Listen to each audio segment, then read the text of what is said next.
KFAN. Shall we begin? Football Feast. Holy Toledo! Play around with a bad football team, bad things happen. Hold on to your butts. Thank you. Get over it! You homer! Oh, good. Boom!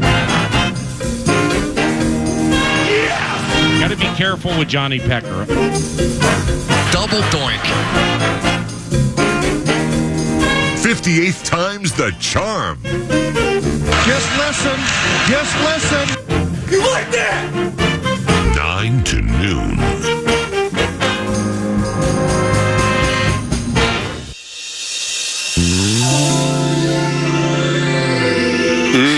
Good stuff. What in the ham fat is going on with you guys?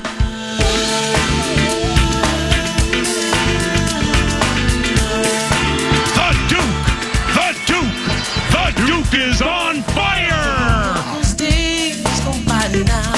You want to change the conversation? Win some games. Okay, that's metaphorical and realistic for every single team, but specifically the local teams. And this conversation today is known as the Friday Football Feast. It's PA in Charch, Nordo by our side. And welcome to FM 100.3 KFAN. Power Trippers, welcome back to KFAN, FM 100.3 and the 651 Carpets Plus Studios. Old Soul Sports Cafe, let's go funky.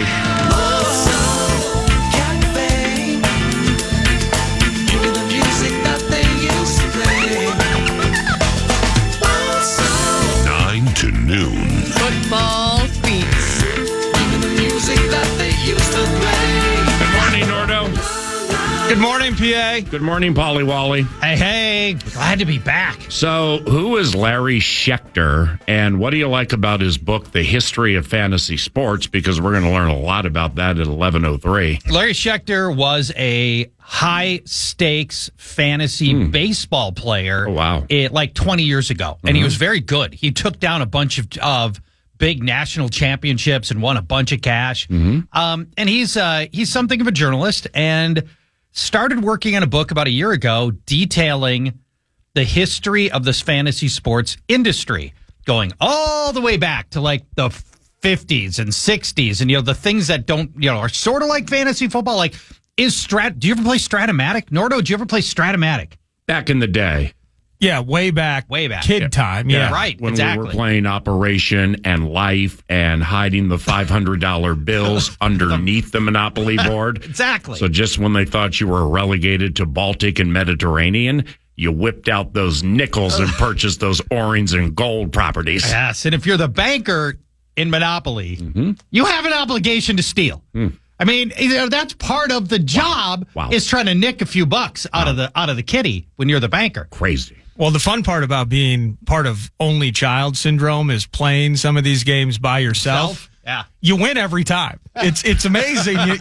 For somehow, however it lays out, you're always victorious. I got hotels up and down that boardwalk, baby. Yeah. Now, if you don't know, for those of us that are board game aficionados, right, such as myself, what'd you tweet of late? Some site I saw about some galvanizing board game site or something. Yeah, I like to help local board game developers and that give them a little boost. The people in town that are doing good things, trying to build games. It's not always easy. One of my favorites is a company that's in town called Fight in a Box, run by Seppi Yoon. Super nice guy. Gone with that Seppi Yoon. Yeah, Seppi Yoon. And Seppi Scott is redoing a game called End of the Line. It's a game that's already been in the marketplace, but he's refactoring it, making it better, faster. Is it a zombie game? It's post-apocalyptic, but it does not have zombies. Okay. Yes. So yeah, I try to help out our local developers. And man, you guys probably you have no reason to know this. Minnesota is ground zero for board game development. Wow.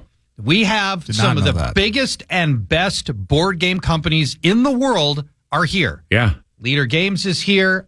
We've got Fantasy Flight here. Hasbro. We've got Too Many Bones is here. Chip Theory Games is here. What about Hasbro? Hasbro is not here. And by the way, Hasbro mostly makes bad games. Right. Hasbro. Yes. And speaking of bad games, Monopoly sucks. Oh, come on. It's immortality. It is awful. If you tried to bring Monopoly into the marketplace today, you couldn't sell 2 copies of it. Right. It is only because it was dropped in 1936 when your choices were to play Jacks or Monopoly. Or Tiddlywinks. Or Tiddlywinks. That's right. Okay, but there's still, I'm sensing a change in games here because at one point we're talking about Monopoly, like you're building up property, all of those things, life, you're starting a family, there's a little optimism in the game life. Is the next gradation going to be death? Or everything's post-apocalyptic. We got the pandemic games that were out there. Oh, now, instead of trying to build a family, there's going to be a game where you just destroy as much as you can, and the person with the most of their assets and most of life left in ashes, they win the game. Is that what I'm sensing? The trend, the evolution of these board games? No, the zombie thing is kind of come and gone, fortunately, because I think that got played out a lot. But the games are getting just better. The complicated games are getting more complicated, and that's fine. That's not really my deal. The simple games are just getting better and more interesting. And, now it used to be a Target. You'd go into a Target. You could buy Monopoly, Clue, and like 6 board games. Risk. Now you can buy. I still love Risk. Yeah. Well. And why hasn't there been an iteration of Risky? I mean, that could be Risk 2. Risky. There is a Risk 2, and it's amazing. It's called Risk Legacy. Now, imagine this. You play a regular game of Risk. Yeah. But then, at the end of that game... Because it wasn't long enough. Because that game wasn't long enough. At the end of that game, it says, at the end of game 1, I want you to look at Secret Packet F. You open that up, and here's new cards. It'll say things like, tear up this card, and you tear it up, and it's out of the game. Wow. It will have you draw on the map. It'll be like, hey, build your own island in the Pacific. Draw your own island and name it on the map. That sounds sweet. Risk Legacy we'll call it Charchstein. is amazing. And for anybody who likes Risk Legacy, so much fun. Mm-hmm. All the surprises, twists, and turns, and it plays out. By the end, it's almost like you're playing a different game because it morphs in small ways every time you play it. Yeah. And then you play it like 20 times and it's done. And it's You great. sunk my battleship. That's a bad game too. That was the old days. That was the old days. Electronic Battleship, when it came out, was kind of fresh. Now, did you ever play Battleship? Yeah, and Electronic Battleship. It was in the era. Well, Stratomatic was that baseball card game, right? That's right. Right. Now, that all was in the era with the electric football field. Bzzz. Right, with the foam footballs that would get lost in the shag carpet. Yes. And nobody ever passed. Nobody could pass. Yeah. I mean, that was the thing. And thus came the origin and the genesis of Minnesota high school football. I always love that one. I'm just kidding. The problem with Battleship, not the electronic Battleship kept it clean, but in regular Battleship, like Nordo says, the battery runs out. No, you sunk my battleship. Nordo would give me say, B4 or something. Yeah, like B4, and I'd look down and that's a hit. I'm gonna just move my carrier ever so slightly. Miss. That's a miss. We're 7 minutes into it. You've encouraged Monopoly devotees who bank to be obligated to steal money. Yeah. And those who have lost to you and you sunk my battleship, you're now saying that you move the aircraft carrier. Oh, 100% you move it. Really? Wow. That was the problem with the electronic Battleship because it knew where all the pieces were. No, your best odds is if there was a TV on or something like that and you're playing with a buddy. Mm-hmm. You see them watching. You see them watching that thing for 3 seconds, and my battleship has traversed the entire. It's run out of gas. Oh, 100%. Yeah, you see now that's the problem. And then, while we're talking about board game cheats, Clue. Right. You can. I've never played Clue. You've never played Clue? Yeah, like Colonel Mustard. Yeah, and with the lead pipe in the study. Yeah, You've never played that. I've heard the name. I've never played it. It's a legitimately good game. Right. It is. Nordo and I play. We use a Ouija board. before each radio show to determine whether it's going to be good, mediocre, or bad. We I think you just like holding hands, which is the key part of the Ouija board clue. And this will be a little bit lost on you, Paul, but the way that Clue works is a process of elimination. You've got a little card in front of you that's got all the possible suspects listed, then all the possible weapons listed, and at the bottom, all the possible locations listed. You get some cards of people who didn't do it. And then I'm trying to get your cards of who didn't do it so that I can, through a process of elimination, figure out who did do it. Here's the problem. When I say, Nordo, Professor Plum in the conservatory with the wrench, he needs to show me one card. Yeah. Let's say he shows me the conservatory. Now, I know where on my little card where the conservatory is versus the wrench versus Professor Plum. By the Arboretum. Right. And when I check the box or I put a little tick mark by the conservatory, everybody could see approximately where I'm writing that, and they all know the card I just got shown. Wow, that's and sneaky. that is the sneaky. That's the cheat in Clue right there. Damn. Stratomatic, Schechter, history of fantasy football. So fantasy football before the internet, right? Like, how were we even playing before the internet? What were the companies? Who were the people that were doing pre-internet fantasy sports? Yeah. How many people were playing? How bad did you want to play when you were scoring everything by hand in fantasy baseball? I remember that. 162 games, all the teams, it's just. So we'll talk to Larry Schechter about the early days, some of the pivotal moments.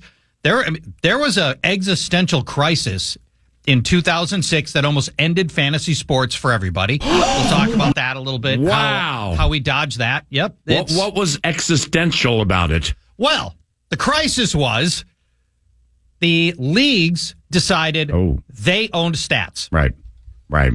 Suddenly, the same stats that have been available, in the newspaper for years. You could go to a game. I could watch Mickey Mantle.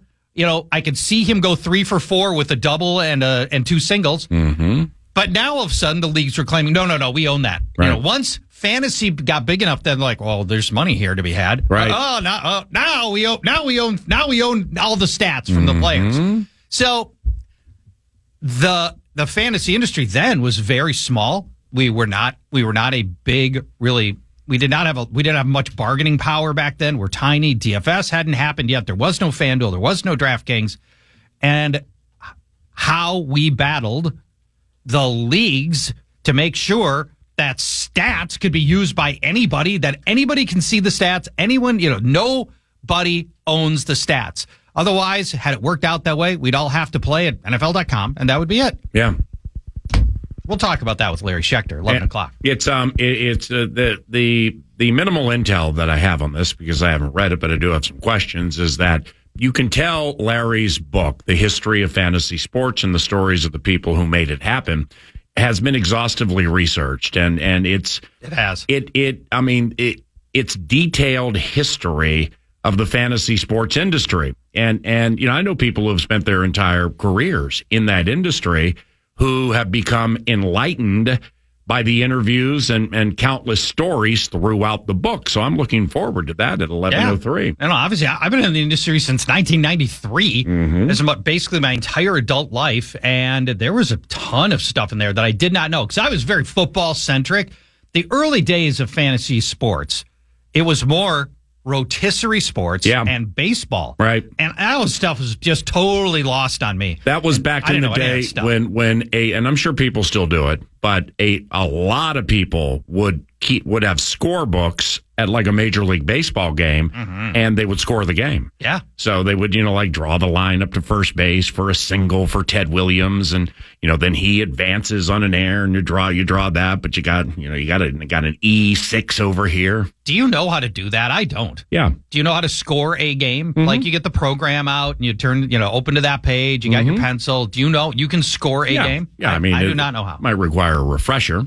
But that's gone by the wayside a little bit, hasn't it? Along with the hand recording of the stats, instead of getting them from obviously the internet or in the newspaper what's known as the agate page, where all of the box scores are and everything. But fantasy baseball's OG.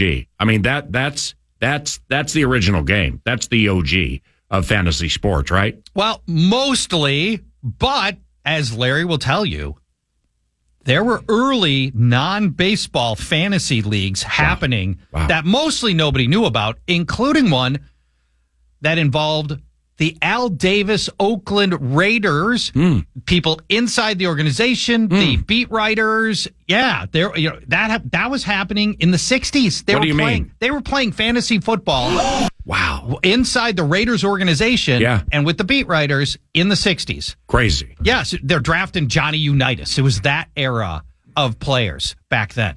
Now, speaking of fantasy sports, PA and Charch feasting on a Friday, Carley Knox, the president of business operations for the Minnesota Lynx, joins us about 30 minutes from now. And Carley's nice enough to join for myriad reasons, but Sunday is the Caitlin Clark game. So the Indiana Fever are at Target Center to play Miss Reeves' Lynx on Sunday. The Lynx take on the Seattle Storm this evening. And, you know, when I concede that I'm part of the Lemming Covenant. Yes, I know the WNBA has been around nearly 3 decades. I've been to a Lynx LA Sparks championship game at Target Center. You know, and I've come across games including, let's say, what would Immortality be? Lisa Leslie, Rebecca Lobo, Sue Bird, names like that. Yeah, we know those in cursory fashion, but you know, really until I took in what Caitlin Clark and Angel Reese and that natural, authentic rivalry heads to the professional ranks. That bit me from a sports fan standpoint. That bit me. So, like, I'm watching games. I'm watching a fair amount of games, and so I'm in. All right. Now, when it comes to staying in, it's I just feel in this day and age that the gambling or fantasy aspect of it will need to exponentially increase to keep some of the casuals in. You know what I mean? Well, those things help a lot. Gambling helps. Fantasy helps a lot. But one step at a time. I mean, we finally got people watching games, right? And, you know, finally people care about women's basketball in a way that they never have before. And you can bet on WNBA. Oh, I mean, and absolutely. I'm sure there are WNBA fantasy basketball leagues that have been around for a quarter century. That's right. And there is daily. I mean, you can play fantasy WNBA daily. Yes. But it's, you know, it's like you also, you know, hockey and baseball, that also obviously is wagerable, but not nearly as popular as NFL, Division I college football or basketball. And I'm not saying the WNBA will get there, but the more the fantasy / research of the statistical wherewithal increases and or improves, I believe even more eyes will watch the sport. Well, and many people feel like because not that many people follow the WNBA, that if you try, great point, you can house chips I know in both going. betting and fantasy, right? Because you're trying harder than a bunch of casuals who are just doing it because it's the only thing on a Tuesday night or whatever. Right. Yep. There's a lot of good angles that way if you know, for those that are motivated by it, and all that stuff helps. I wonder if there are limits with the WNBA. You know, like with certain sports books. So let's say, you know, the one you're going to bring up later, Circa. Well, I mean, you can, you know, if you have like a player's card or they have some personal intel or data on you. Yep. You can roll up there with that player's card and be like, I'd like $50,000 on the Las Vegas Raiders -2 in this Monday Night Football game against whomever. I'd be They will willing. not take that bet on the Lynx. No chance. No chance. Right. So, but now what they might do is they would say, we're happy to take your $50,000. We're going to spread that over Lynx +2, +2.5, +3, +3.5, and +4. And we're going to give you $10,000 bets on each one. That's a great point. Yep. Because a $10,000 bet on a WNBA game would move the line a point, probably minimum, right? Elite point. But you know this, man, because you know, even if you don't spot up daily, you know the game pretty well and inside and out, is the best of the best ever to best. They don't necessarily play the NFL. they don't play. They'll play Division I college football or basketball, but only the first 3 weeks. Because after 3 weeks, now everybody knows, has seen the same thing. They play baseball, they play NHL, and WNBA would be something like that. Do you know Dave Koken? Yeah. Dave Koken, Hall of Fame level handicapper going back 40 years. Vegas guy, ESPN.com maybe? Vegas guy. I think he's worked for various different outlets and stuff. Right. Unfortunately, just revealed he has terminal cancer. Ooh. He's decided not to fight it. He's just going to live his life. And an awesome guy. Oh, you know Dave Koken? Yeah. Oh, very cool. I met him one time in the 90s in Las Vegas. Yeah. I was a total nobody, just, publisher, Fantasy Football Weekly magazine. Were you hanging out at Glitter Gulch? I always loved that one. No, it was not Glitter Gulch. It was MGM. He was broadcasting live from MGM, and I was a guest. And we spent an hour or so talking on air and off air. And he said, for football, the best betting angle you can have in football, preseason NFL. Right, but then I've heard that, but there are limits. I mean, you can't. I'd be surprised if you can bet $5,000 on a preseason game. I'm pretty sure you can for NFL. Really? Yeah, but you can't bet $100,000. Right, but it's easy to figure out which. Here, his premise was this: some coaches care about winning, some don't. Yeah. First-time coaches care about winning. Yeah. Bill Belichick doesn't, and he lost all the time in the preseason. This may have stopped last year, but that's true. To your point, John Harbaugh and the Baltimore Ravens, they won 19 straight preseason games. Yes, said some coaches care. I mean, talk about a great betting angle. Yeah, John Harbaugh's trying to do whatever it takes to win 19 straight preseason games. Yeah. And other coaches are literally not trying to win. See, the problem, the problem, if that was part of the mix for me, is that, okay, if you're going to bet numbers, if you're going to make this a supplemental income thing and not, a 0.20 lampshade, let's have fun. Yeah. Then you also have to accept that if it's a point spread related thing or a money line related scenario, that sure, you have an angle against, say, Aiden O'Connell, who's going to play the entire fourth quarter, and you know that. But he's also going to be throwing against corners who probably aren't going to be on the team. That's right. And they're going to be running at linebacker, safeties, and corners who probably can't tackle, as well as corners 1 and 2. That's right. So all of a sudden, look at this. I'm in the money. Yeah. Then all of a sudden, 3 L's whiff on tackles from a fourth back who won't be on the team. He makes one cut because he played D1 and he's gone and you lose. You just got to be careful, Well, I guess you could say that about any bet, but Dave told me that then in the 90s, and I think it holds true to today. That some coaches care more than others, and betting preseason football is one of the safest bets you can make. So fantasy football rules the roost as of now, and it's not even close, right? Among other sports, yes. Well, the second is basketball. The third, golf. Right. Golf, fantasy golf. Because it's weekly. Because it's weekly. Yeah. Yes, you got, you've got your tournament over 4 days. You got 3 days to think about it, put it all together. Yeah. Like DraftKings and FanDuel, most weeks or many weeks have got $1 million tournaments going for golf. Jeez. And people want in on that. Right. And so golf is very big. So when I know noon to 1 today, it's the 10 of Fitzgerald, right? Yes. Yeah, noon to 1 is going to be a fantasy football feast. We're going to mix in some Pepper the Polly fantasy football queries, including a next segment and 10:35 with Larry Schechter, the author of The History of Fantasy Sports, joining us at 11 o'clock. But with your rankings and with your opinions and the guillotine leagues and everything that are starting, cheat sheets and stuff like that, are you done, or how far down the road are you on that mid-July when drafts begin in what, 2 weeks, 3 weeks? Well, yeah, we're hoping to turn on guillotine leagues in about 2 weeks. For reasons I can't get into on the air, it's been a little slower. We got a lot of stuff going on behind the scenes, right? But we're turn them on and be ready for this. We're ready for the season, roughly around the time the preseason game starts. So yeah, it's very exciting and it's time. All my rankings are done. starting to do all of our big takes. I'm recording Fantasy Football Weekly with Thor Nystrom today. Hey. Beloved Thor. He's going to give us some deep rookie sleepers. That's coming later today. We'll drop that around dinner time tonight. Sweet. Yeah. What do you make of Aaron Jones this fantasy football season? So, a way better player than I think most people realize. He's going to be the best back we've had here in a few years since Dalvin was really at the height of his powers. Dalvin had a good 2022, but I know what you mean. He did. But I still think even then that was a step down from 2021. But he's going to bring top 5 pass catching ability at a position. We haven't had a pass catcher as good as Aaron Jones in this backfield since Dalvin caught it pretty well. He did okay. I mean, he didn't get myriad opportunities, but it's like the Indianapolis Colts comeback from 33 zip.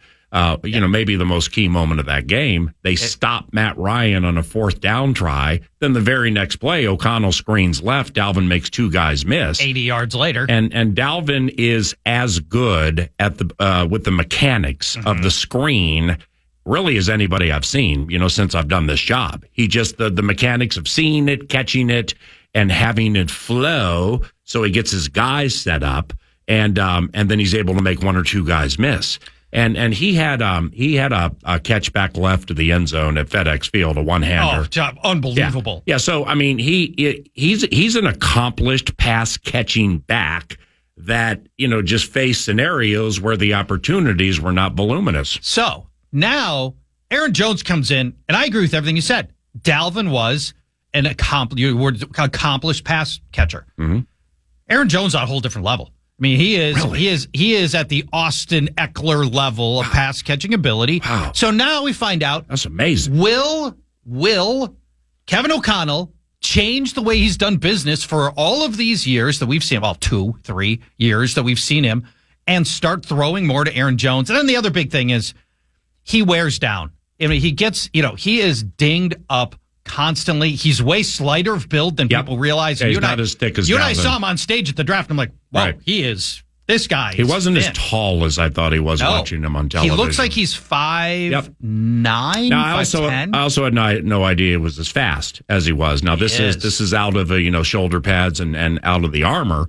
But like in organized team activities or maybe minicamp, like the straight line running when they're just doing drills and he puts the pedal to the metal. Yeah. Man, our guy's fast. I just didn't realize how fast Aaron Jones was. Like, he is such a complete back. Can run inside, can go outside. I mean, there's nothing Aaron Jones can't do. It's just durability and not putting him in a spot where he's going to find himself constantly dinged up, constantly hurt, questionable going into games. And Ty Chandler needs to have a meaningful second season, build on what the learning he needed to do last year, because Aaron Jones, they were third season for Ty. Yeah, third. Thank you. Yeah. Third.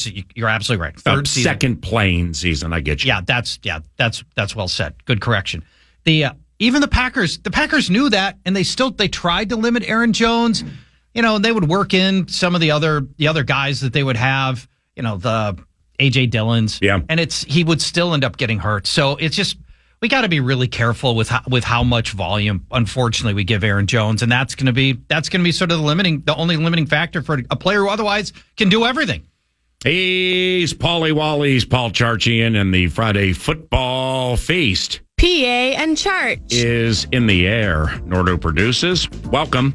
Around the corner, we're going to pepper Paulie, and much more is coming up during the course of the Friday Football Feast today with yours truly, Paul Allen and Paul Charchian, feasting on KFAN, your cash thing leader. The Fan, along with BigDeck.com, want to give you a chance to put $1,000 in your hand with the National Cash Contest. So go to KFAN.com, enter the keyword cash. You might win $1,000. The keyword is cash at KFAN.com.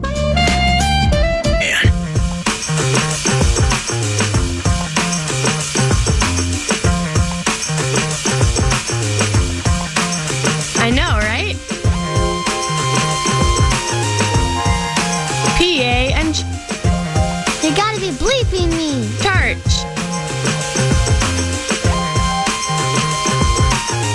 Happy Friday. It's beautiful. here in this part of the Twin Cities, just to the west of Erotic City, which would be Minneapolis. And that's copyright Prince Rogers Nelson. May God rest his soul. We have a fantasy bent to us today, and part one of something called Pepper the Polly with fantasy questions, fantasy football queries. That transpires right now in advance of Carley Knox, Lynx president of basketball operations, joining us about 15 minutes from now.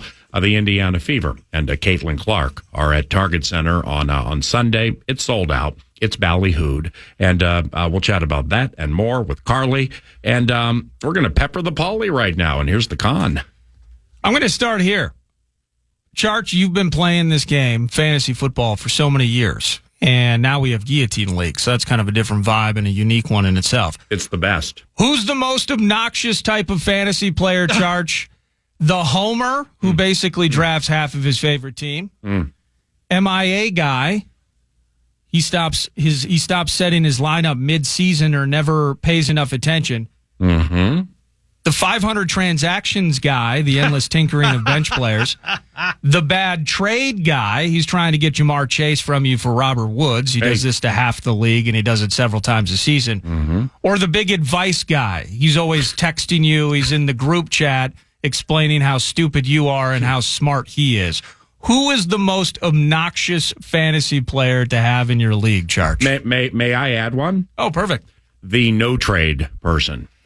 So all of those, which are pertinent, but then I would add because that's me, and I know it's bugged you in the past. Yes. It's the no trade. It's not that I don't know how to trade or I don't like to trade. I just don't trade. You like your guys. Like my guys. And I also, I'm faith over fear guy, unless it involves trading in fantasy sports, where I just feel like I'm getting ripped off every single time. There's also the lucky guy, the guy that no matter what, you just can't believe how things go this person's way every single freaking time. Which one gets to the core of your last nerve?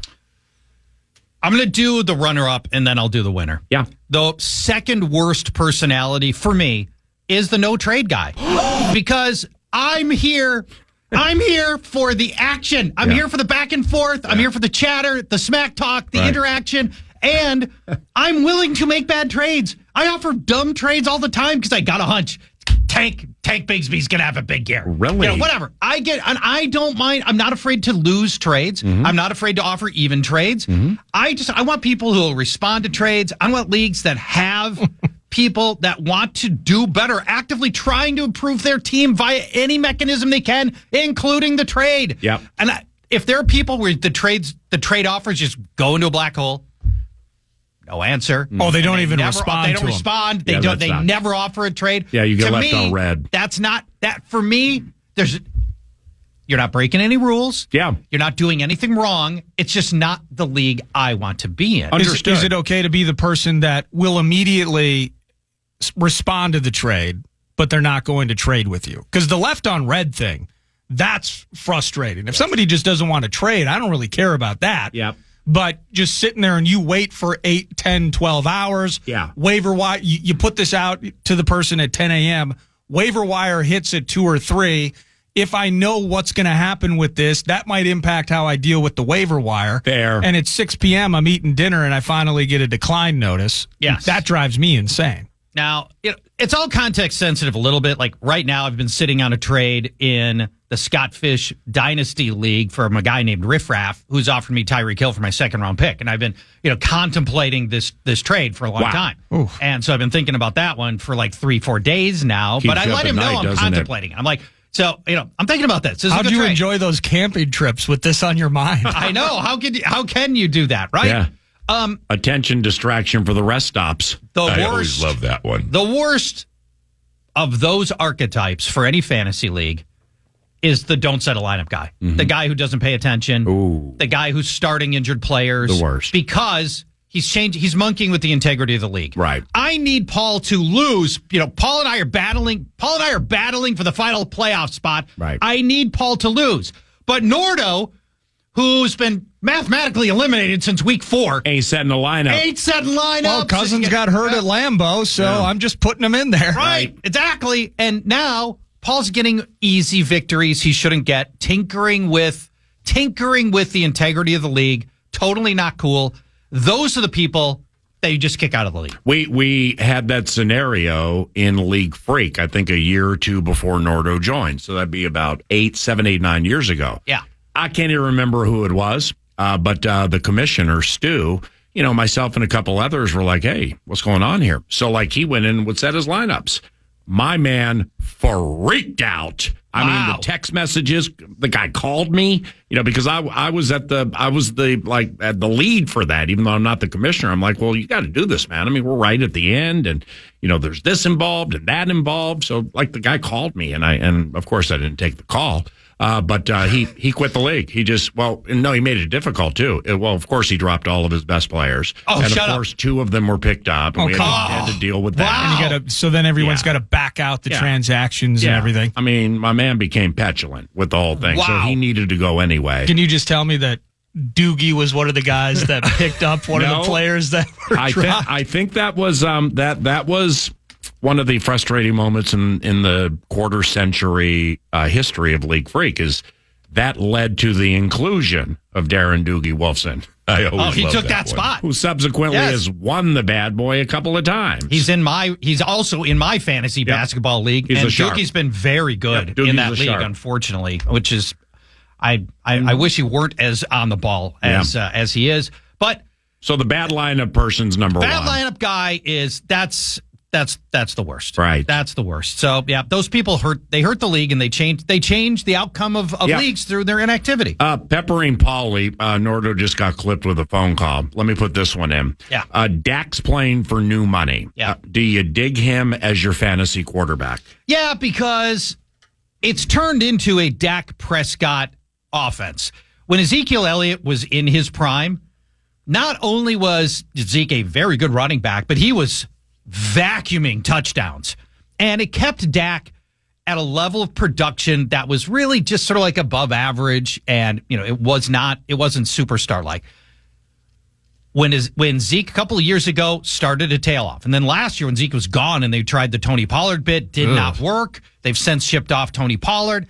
It's turned into now a pass first and pass second offense that goes through Dak Prescott, and so from a fantasy standpoint, I just love all the volume. And CeeDee Lamb was the highest-scoring receiver in fantasy football last year, because of the situation with Justin Jefferson. Jefferson was on pace. And he's going off. Historic season. This year, CeeDee Lamb's going off, I think, is maybe the top receiver, right? It's kind of him or Tyreek. Yes, pick 2 overall for CeeDee Lamb.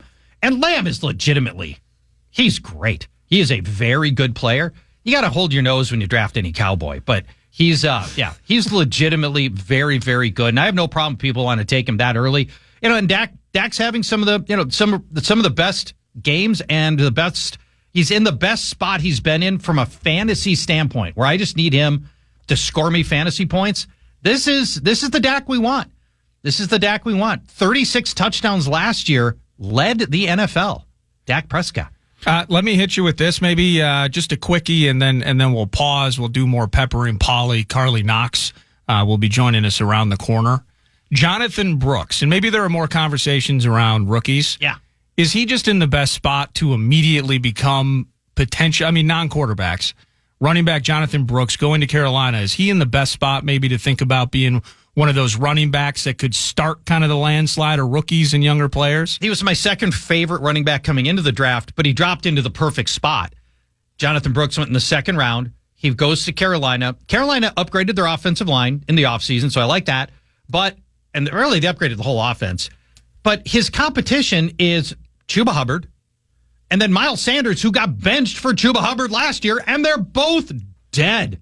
So Jonathan Brooks will be one of the, if not the highest. He's got the best opportunity of any running back heading into the season. How it plays out is a little bit murkier, but opportunity matters more than talent. We just want running backs who are going to touch the ball 15 times a game, and that looks like Jonathan Brooks. That's Paul Charchi, and I'm Paul Allen. Version 2, Leg 2, the second installment of Pepper the Polly takes place a little less than an hour from now. And with Brandon Molesky hosting noon to 3 today, the 10 of Fits is what we call it in the business. The first hour is going to be dedicated to hardcore fantasy football, featuring Paul Charchian from GuillotineLeagues.com. Around the corner, Caitlin Clark. Yeah, that Caitlin Clark with the Indiana Fever. She's in Minneapolis Sunday. And on that and some other operational items, Carley Knox, the Lynx president of basketball ops, joins 9 to noon next.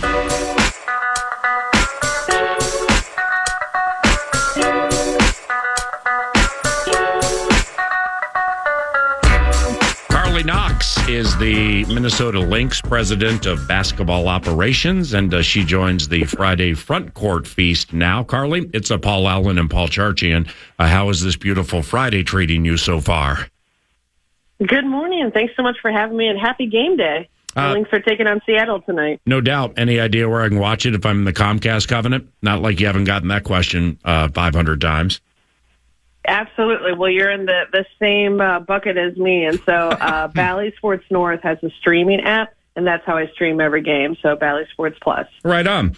Just overall with the Lynx, Carley Knox, Minnesota Lynx president of basketball operations, and Caitlin Clark and the Indiana Fever are at the Target Center this Sunday at 3 o'clock. That's the A topic for the purpose of chatting with Carley. But just overall, how's business? Like how's business for the Minnesota Lynx? And off that awesome Western Conference Finals run by the Minnesota Timberwolves, have you noticed any business-related increases, or has anything been amplified by the Wolves run? Yeah, absolutely. Well, we always do a Wolves season ticket member game and have some crossover from their season ticket members as well. And just so much excitement about basketball in the state of Minnesota right now. And the Lynx have long been holding it down as well. And we have such a special group and special team. And I tell everybody, come out and watch our group. The chemistry is off the charts, and it's just so fun to watch. And I call it joyful basketball. So if you haven't watched the Lynx or come out and see us in person, they all love each other. They have great chemistry. They have each other's back. They laugh and have fun together. And it's just a really, really special group that we have this year. And that's a testament, to what Cheryl and Claire put together, in terms of this roster and how it's played out this season, us being one of the top teams in the WNBA. Yeah, Carley, you mentioned that your team's 16-6 atop the Western Conference, playing good ball. But what's interesting about this roster composition is we've been blessed with names like Whalen, Moore, Fowles, Augustus, Brunson, these Hall of Fame level talent that's come through. This roster, while playing very well, doesn't have sort of the star power yet that we're used to seeing here. And so I think it's a different kind of sell to Lynx fans. Yeah, well, absolutely. I would say first and foremost, Nafisa Collier is arguably one of the best players in the WNBA. Obviously, last year she ended up in the top 4 for MVP voting. She's gotten even better this year, and we're so incredibly excited about her trajectory. As soon as she gets back from her injury, and she's going to be playing in the Olympics on the national team and in the qualifying tournament for the U.S. Women's National Team. The Diana Taurasi renamed her MVP. So that's what we're calling her. I predict that she'll be MVP of the WNBA within the next couple of years here. And so we have the superstar power with Nafisa Collier, but people like to doubt us and overlook the Lynx and have for quite some time. But you know what happens when you doubt the Lynx? We win 4 championships in 7 years. And so, obviously Kayla McBride being a WNBA All-Star, just named to the All-Star team this year as well. Our additions of Courtney and Lan, that, were free agents we signed from the Chicago Sky, are playing fantastic, that we're really, really excited about. There's just so many awesome players. And when you bring the players coming off the bench in the game, we don't lose anything. And so it's like another starting lineup, and it's so fun. And so, last year we ended up in 5th. We were predicted preseason to be in 8th, which I don't know how that works when we got better roster-wise, but they doubt us, and, I say let them doubt us, and we'll show them what's up. All right, so now with the Indiana Fever here this weekend, if I were to say Sunday is the Caitlin Clark game, then that means I probably am talking 75% of people who will look at games when the Indiana Fever come to town, and maybe that will morph into less of a Caitlin thing and more of a fever thing. But before we get into Sunday and what's transpiring, and Cheryl Reeve was on the show a couple of days ago, and I think she mentioned that it was a sellout. But there still are business impacts to it that we would like to discuss with Caitlin Clark, the rookie from Iowa. What as a president of basketball operations, Carley, what is tangible and what have you noticed or heard league-wide is happening because of Caitlin Clark, and let's put Angel Reese in that conversation too, because that rivalry is authentic. I mean, it's authentic and it's good, and it's like drawing a casual like me much more into it. League-wide, how has this had a positive impact? It's been unprecedented. I will tell you, this has always been a movement in women's athletics, and this is an incredible inflection point. So, shout out to Caitlin and Angel and all these young players that are coming in and bringing a lot of these women's college basketball fans and eyeballs. But I want to give a shout out to, a lot of people who paved the way before this as well, including a lot of women of color in the WNBA. And so it's been phenomenal across the entire WNBA, the impact. And, I can remember sitting in Ryan and Ethan's office about 12 months ago, and us talking about a revenue number we were trying to get to within 3 years, and we've skyrocketed past that revenue number this year. Wow. Which is absolutely incredible. And then on Sunday, it'll be our largest regular season crowd in the history of our franchise. Wow. And so we're making history over here, and it's absolutely incredible. So absolutely a huge shout out to, these young up-and-coming players, but also all the people that paved the way.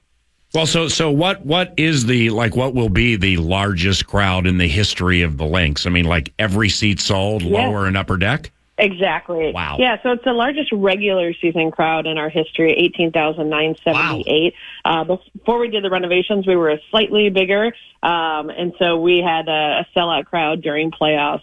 During that dynasty run as well, but it'll be the largest regular season crowd we've ever seen.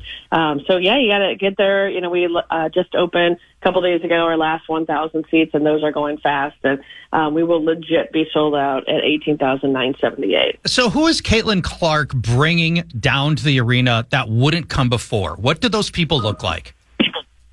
Yeah, I think similar to the Big Ten tournament, so many folks from Iowa, fans of hers from across. I feel like the entire state of Iowa is coming. But it's going to be a blast. And I'll just say there's a lot of crossover. Caitlin Clark, a lot of the Iowa fans, like Caitlin Clark, grew up watching our dynasty team, grew up watching the Minnesota Lynx and loving them. Caitlin Clark's favorite all-time player was Maya Moore, who I think everybody got to see, came and met her at one of her games this past year. And so there's a lot of connection. And so I don't think it's just Caitlin Clark fans. I think a lot of these fans in Iowa have always been fans of the Minnesota Lynx and been cheering us on as well. Even Caitlin Clark is a fan of the Minnesota Lynx and said that in her opening press conference with the Indiana Fever. And so I don't think it's you have to pick one or the other. I think there's going to be a lot of fans of both teams for the game on Sunday. You mentioned Angel Reese, and she's become connected to Caitlin Clark. It feels like a legitimate rivalry of the type that we've seen in the NBA, and really, I think helps. Yeah. I think it helps people. It's a talking point. It's something to care about besides just who won the game. It gives you something, a galvanizing point. And to me, I hope it's a legitimate rivalry.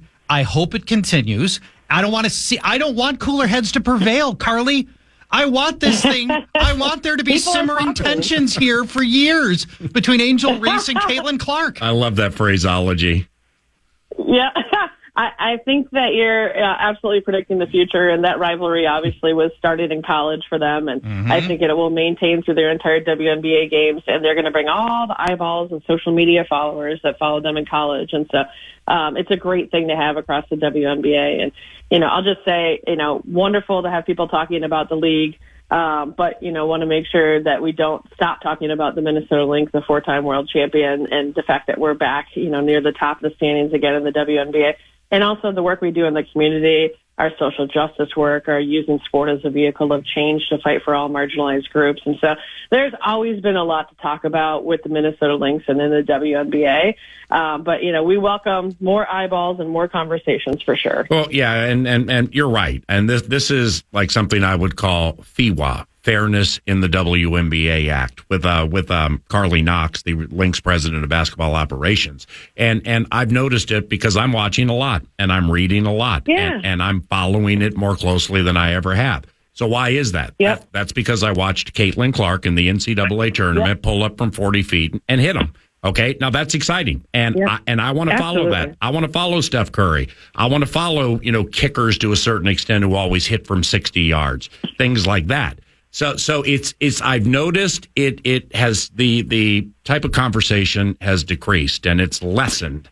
But why have so many with the WNBA? With all due respect to Lisa Leslie, Rebecca Lobo, I don't know, Maya Moore, Tisha Pinachero, Sue Bird, on and on and on. Why are so few willing to embrace this young lady, and with Angel Reese 1A, but Caitlin Clark the 1, has galvanized and amplified and increased popularity of this league almost single-handedly? Why are so few willing to concede that?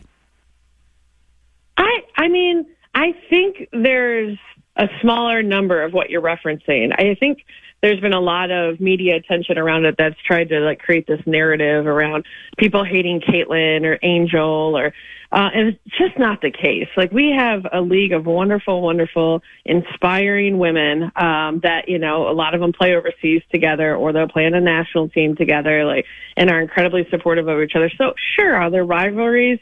Are there going to be scuffles sometimes? Are there stories behind the scenes? Absolutely. But ultimately, this is one of the things I love about the league is the kindness, the accessibility, the wanting to change the world and make the world a better place. And you're not going to find any haters around here of Caitlin Clark or Angel Reese. Right. But you know what I'm talking about, right? I mean, I do. And when I say, part of it is a narrative and taking, one story here, one story there, and then trying to slap the entire league with the storyline of everybody hates Caitlin and everybody hates Angel. That's not the case. Right. But, certainly love the conversation. No it's doubt. Interesting conversation and, excited to host Caitlin on Sunday for her first time in her career. It's essentially we're her WNBA home team that she grew up on, that she loves. And so I think it's going to be really special on Sunday. Time for one more. All right, and I know you can't, Carly, I know you can't really comment on this, but the Lynx could have drafted Angel Reese, and that would have been really fun. And I'm not knocking who you did draft, but it would have been fun. It would have been fun to have Angel Reese in town. Here's my last one for you. Are things going so well with the WNBA now that you're getting any rumors or feelers that the league could expand?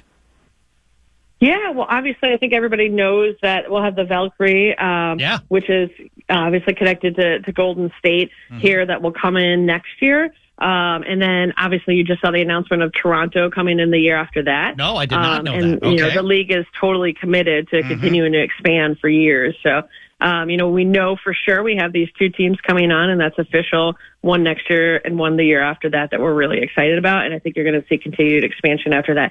And I'll just say my actual title is President of Business Operations. So I really can't comment on who we draft, but we're really excited about the group that we put together and feel like we made the right decisions for the Minnesota Lynx. And, proof is in the pudding. We've had an incredible year, and we're excited about where we're going to take this thing this season. And that's my bad. The producer, Eric, did tell me that, and I wrote it down the wrong way. Lastly from me, with Sunday's game, 3:00, the Indiana Fever with Caitlin Clark are here to play the Lynx. Any advice for fans? Like when to arrive and what's happening? Anything different? What should they know, Carly? Yeah. It's a great question. So we'll open doors 90 minutes early. So earlier doors, members will get in 15 minutes earlier before that. And we're making sure everybody that is coming to the game is in their seats by 2:30 because we're actually doing a Commissioner's Cup celebration and kind of mini movie and then banner unveiling prior to the game. So we'll see a new banner unveiled. So Sunday is going to be incredibly historic. Obviously, get there early.